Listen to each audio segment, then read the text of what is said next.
So before we got to meet Mr. Desert, we got to stroll through some of the coolest, most iconic cars you've ever seen. The supercar room.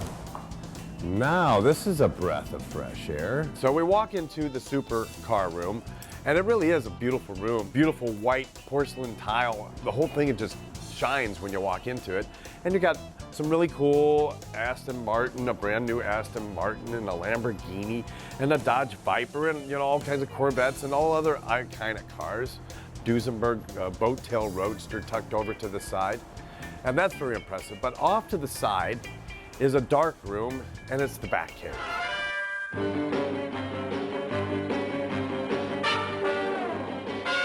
All right, so stop your bitching. Last night you wouldn't even get on a bicycle, but at the end of the day you had fun, didn't you? You see this? We have lots of stuff to do at home. Hey man, we're on spring break. I was done, so I mean, you had me get in and shoehorn myself into a bat bike and Robin's little seat, and I'm 6'3", so, fitting myself in that was, it was interesting. Over here's the George Barris bat boat. We have that stuff at home. I don't have the bat boat. Oh, bat boat, mat boat, they're all the same. Oh, it's bitching. Come on, let's go look at more shit. All right, well, help me out of here. Get a shoehorn. Is that you? What's that? Oh, come on, man. What'd you do? Steal someone? You robbed the mannequin? Look, I'm watching Chitty Chitty Bang Bang and Chitty Chitty Bang Bang. I've never seen the movie. I know about it. I think there was like a musical about it or something once. I don't know. I mean, I know about it, but I don't know much. Bang, bang, chitty, chitty, bang, bang, our fine four-fingered friend. Chitty Chitty Bang Bang was a movie from 1968 starring Dick Van Dyke that was another iconic car movie like no other. It was a fantasy movie for children, and I remember watching it with my mom and dad and my sister going there. I was 9 years old, my sister was 7. We got to sing the songs. This was a time in life was much simpler. The year before this, Batman had come out on television, Hot Wheels had come out, the 67 Corvette was being made. What better time in life to be a kid than in the 60s? And that's me, guys. So, yeah, while Mark might not get this, this is where I come from. And it's pretty special. Oh, wow. We have Fast and the Furious cars here. Okay, now this is a little bit more my speed. Yeah. And that definitely got my attention. And I follow these cars. I know everything about these cars. Finally, some cars I'm really into. I have the Fast and the Furious franchise right here. This is number 1. This is the first movie. This is where it all started. That was our hot rod, our muscle car of the time versus, our parents had big block Mopars and Corvettes and American muscle. In my age group, we had Japanese technology with smaller displacement engines with large turbos or twin turbos. So that's the whole era of that car. There was one thing Mark and I could agree on. This Bond collection was bar none the best we had ever seen. It's a good day when you get to play with all of James Bond's toys, right? Bond, we're coming after you. I don't know how he got a plane in here. It's a jet, man. It's a 4-engine jet. There he is right there. I see him over here. Hey, Scott, how you doing? It is such a pleasure to meet you. Welcome to America. This is you beyond America. You come from the United States boondocks. This is true. This is the place to be. That's right. We come from the Midwest, and we are just in awe of what we're seeing here. This is one of the finest collections of vehicles, much less the largest collection of James Bond cars in the world. Absolutely. Come, let's step into my office. And very nice guy. We got to know him right away. He wanted us to sit down into his James Bond Smalls collection. I get it, because if you go to my house, I probably got just as much in Batman memorabilia as he does in Bond memorabilia. I'm seeing a similar vibe here, right? On the same wavelength. So he's just got a lot more zeros behind his name. So Michael, yesterday we took the opportunity to look through this entire museum, your other museum up in Fort Lauderdale. We had fun at your Extreme Park. We are elated and excited, to say the least. You've got the largest Batman collection of cars. You've got the world's largest microcar collection and James Bond car collection. And now we're sitting along with more James Bond memorabilia than I have ever seen. Have you been collecting it for a long time? Well, James Bond was a real fluke. I got a call from England, and a lady is telling me that a dentist has a collection of James Bond, and he wants to sell a couple of them because his wife caught him with his secretary, and he needs money. I said, well, so with my sense of humor, I said to her, I don't buy 2 cars. If you want to sell the whole collection, that's fine. So she said, let me get back to you. She called me back. She said, yes, he might consider if the price is right.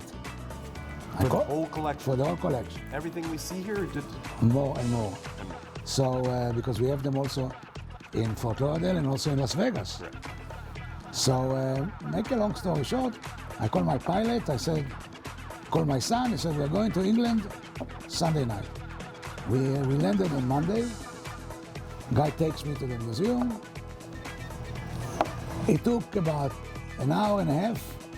I made him an offer he couldn't refuse, and I bought his entire collection. Scott and I get to meet a lot of these characters, these big hitters, I guess you could say. These guys that have made fortunes. They're baby boomers usually.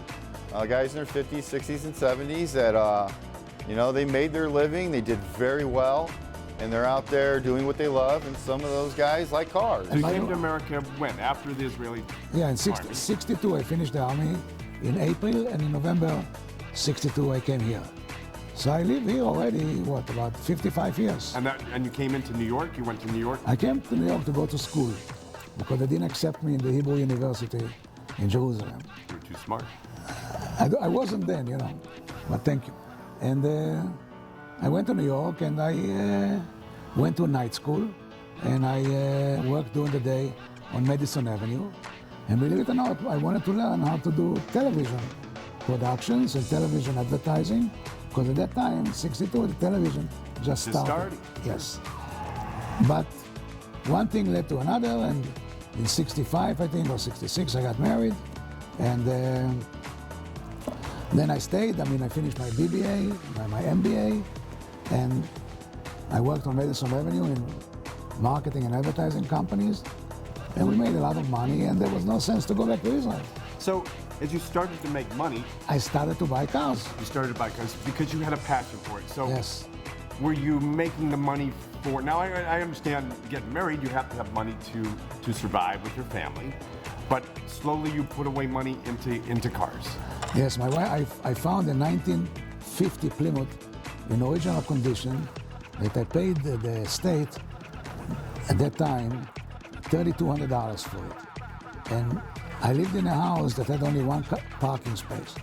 So I put the Plymouth in the parking space, and at that time already I made enough money that I had a brand new 73 Cadillac, and the Cadillac was outside in the snow and in the rain and everything.